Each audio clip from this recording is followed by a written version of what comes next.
सुबह तो रैली कर रहे हैं मास्क हटा के, शाम को आप टीवी पे मास्क लगा के बैठे हो। तो डबल स्टैंडर्ड बातें जो हैं ये नौजवानों को अब समझ में आती हैं। अब ऐसा नहीं है कि सिर्फ उस चेहरे पे ही वोट पड़ जाएगा। ये नाराजगी तो है किसानों की, नौजवान भी थे। 26 तारीख को हालांकि उस आंदोलन को बदनाम करने की कोशिश की गई। जिस पार्टी का गृह मंत्री तड़ीपार हो, पता नहीं किसने उन पे मुकदमे चल रहे हो, उस पार्टी से ज़्यादा मवाली कौन सी पार्टी में हो सकते हैं, कहाँ हो सकता है। जो पिछली बार शायद मुद्दों से लोग भटक गए थे, क्योंकि मंदिर के मुद्दे, हिंदू मुसलमान के मुद्दे, उन मुद्दों को लेकर लोगों को बांटने की जो कोशिश करी पिछले वर्तमान सरकार ने, वो मुझे लगता है उसे अलग रखकर अब युवा किसान अपने बारे में सोचेगा, अपने भविष्य के बारे में सोचेगा और उसको चुनने का काम करेगा जो उसके भविष्य को सुधारे, उसके वर्तमान को सुधारे। नई जनसंख्या नीति क्या उन्हीं स्टंट में से एक स्टंट है?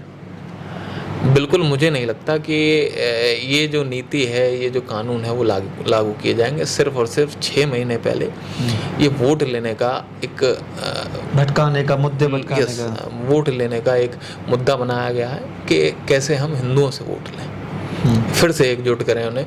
क्योंकि काफ़ी समय से किसान आंदोलन चल रहा है, किसान सड़कों पे बैठे हैं। कोविड-19 में आपने देश की हालत देखी, यस, कोविड-19 में आपने देखी कि देश की सरकारों ने, जो दूसरे देश थे, उन्होंने अपनी व्यवस्थाएं करी, बेड की, हॉस्पिटल्स की, और ऐसी जिससे कि हम लोगों को ज़्यादा से ज़्यादा सुविधाएं दे सकें, उनके पास तक खाना पहुंचा सकें, उन्हें अगर कोई परेशानी है तो उनसे हम कोऑर्डिनेट कर सकें, कम्युनिकेट कर सकें। लेकिन यहाँ जो मैंने लॉकडाउन देखा, सिर्फ और सिर्फ इसलिए था कि लोग अपने घर में बंद हो जाएं, किस्तें जमा करते रहें, घरों के किराए देते रहें, दुकानों के किराए देते रहें और पार्टियां चुनाव लड़ती रहें। वो पार्टी चुनाव लड़ती रहे जो सत्ता में है। सिर्फ और सिर्फ यही एक इनका कोविड-19 में यही काम था और यही काम वो करते रहे। बंगाल में आपने देखा होगा, सुबह आदरणीय प्रधानमंत्री जी टीवी पर मास्क लगा के बैठते थे। सुबह तो रैली कर रहे हैं मास्क हटा के, और ये बोल रहे हैं मंच से ही कि मैं जहाँ देख रहा हूँ, वहाँ जहाँ मेरी नजरें जा रही है, लोग ही लोग दिखाई दे रहे हैं। और शाम को आप टीवी पे मास्क लगा के बैठे।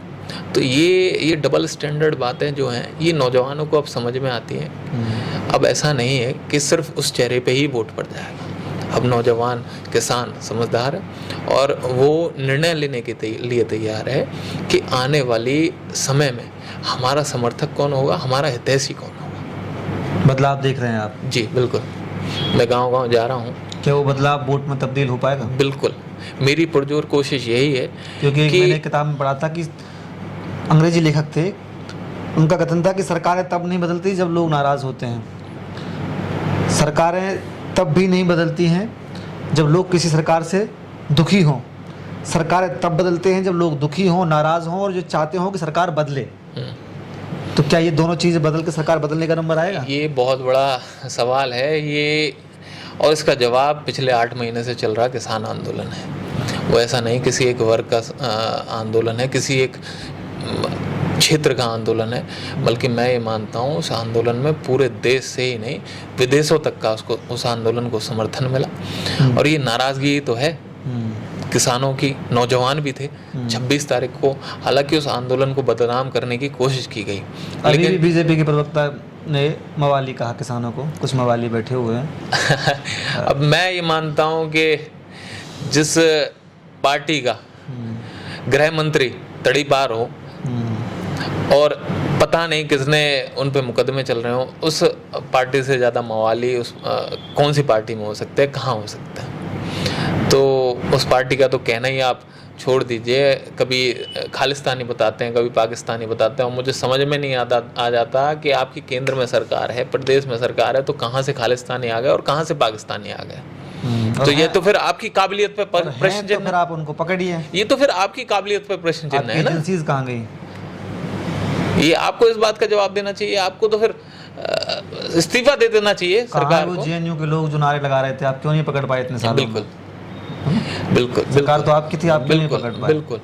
तो यही मेरा, मैं तो बताना चाहता हूँ कि ये तो आपकी काबिलियत पे प्रश्न है ना। आप कैसे कह सकते हो, आपकी सरकारें हैं प्रदेशों में भी और केंद्र में भी, तो आपको पकड़ना चाहिए, क्यों नहीं पकड़ रहे? तो ये झूठ बोलते हैं, और झूठ इस तरीके से बोलते हैं कि लोगों को गुमराह किया जा सके धार्मिक रूप से, धर्म से जोड़कर ये लोगों की भावनाओं से खेलने का काम करते हैं। और शायद मैं ये मानता हूँ कि किसान एक नहीं होता तो उस आंदोलन को कब का ख़त्म कर चुकी होती सरकार, लेकिन आज किसान एक है।